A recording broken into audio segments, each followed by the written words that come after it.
قاعده هي وعمها زهقانين وبيتفرجوا على الموبايل ومش لاقيين حاجه يعملوها. تقول له الله امال هنعمل ايه يا عمو في الزهق ده؟ يقول لها البسي بس انتي وتعالي ورايا. خدها بقى ونزلوا جري وهي كل ده مش عارفه هي رايحه فين. لا وكمان منزلينها بلبس البيت يعني مش مخرجينها ولا حاجه. الله هو عمو اتجنن ولا ايه؟ التاري بقى عامل لها مفاجاه ونازل يجيب لها شويه حاجات كده هي هتحبها قوي. وزي ما انتوا شايفين كده هي اصلا كبرت دماغها منه ونامت. بس هو برضه ما استسلمش وجاب لها الحاجه وخدها وروحوا على البيت على طول.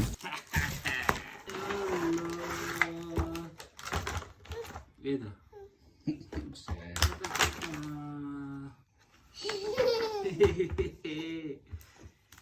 بقول لك ايه، انا هعزف لك وانت ترقصي. يلا يا فنانه، يلا يلا انت حورة شاطر. يا تصدع دماغ ابونا بينا ايه للصبح. يلا بقى نكتب حور حور. يلا بدل ما بتشخبطي على الحيطه ومبهدلاها لنا. خش يلا شوفي نبقى عمو جايب لك ايه. تعالي يلا بدل ما نشخبط على الحيطان كلها.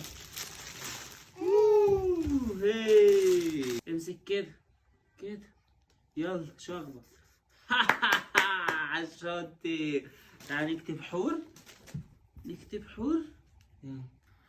حور.